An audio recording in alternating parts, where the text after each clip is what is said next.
70. And while the search agency says there are no new developments, the Australian Prime Minister has given some hope of an imminent breakthrough.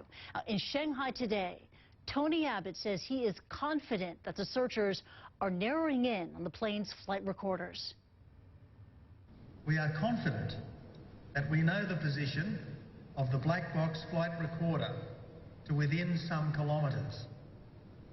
But confidence in the approximate position of the black box is not the same as recovering wreckage from almost 4.5 kilometres beneath the sea, or finally determining all that happened on that flight.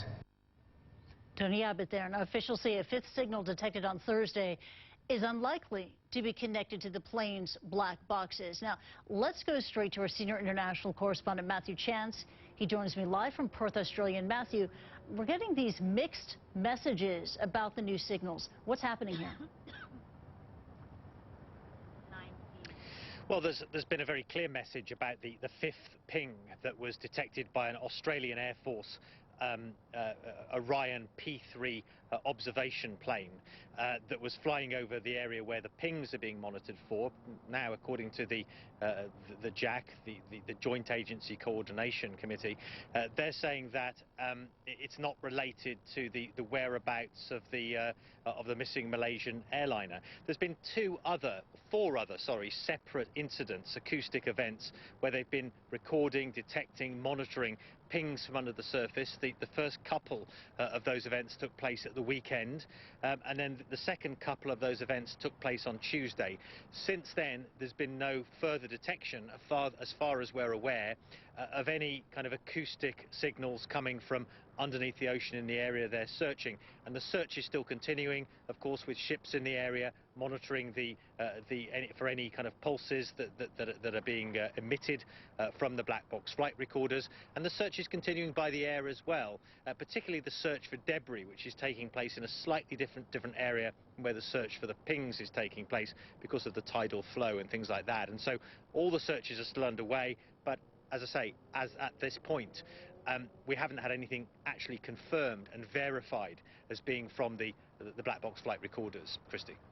And yet in Shanghai today, again, the Australian Prime Minister, Tony Abbott, saying that he is, quote, very confident that the signals are coming from the plane's black boxes. Why is he so confident? Yeah, I think it's true that Tony Abbott, the Australian Prime Minister, went further than any other Australian official has gone in characterising the progress so far. For instance, he said that, you know, he was very confident that the signals being monitored under the Indian Ocean were from the black box flight recorders. He said that the search area had been narrowed down to within some kilometres, and so he was much more sort of positive and specific than others engaged in the search. Perhaps people more directly engaged in the search have been, particularly Angus Houston. He's heading up the multinational search effort, and he made the point, perhaps in an attempt to claw back on some of the anticipation created and the optimism created by those prime ministerial remarks. He said, look, you know, in the past 24 hours there's been no specific breakthrough in the search. And so, you know, Angus Houston very cautious, not wanting to, in his words, give the families of the victims any false hope. But obviously, reading between the lines, there's a lot of confidence amongst the search teams that at the very least they're in the right place. And so in that sense, the Australian Prime Minister, Tony Abbott, wasn't really speaking out of turn. Okay, so they're confident that they're in the right place. At what point will they deploy that underwater drone, the Bluefin 21? Well, they're not going to deploy that, they say, until such times as they're absolutely convinced that there are no further pings being emitted from the black box flight recorders. Remember, the shelf life on those flight recorders is 30 days.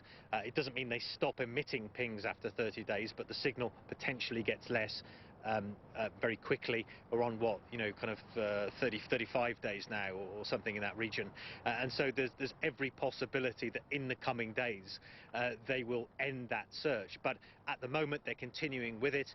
Only when they've ended it, though, will they put that submersible down, which will continue to look for the wreckage of the missing airliner, but it will do so at a much slower pace. And so first of all, they want to get all the acoustic information they can, all the acoustic data they can collect using the ping tracking devices, and only then, when they have to deploy will they deploy that submersible.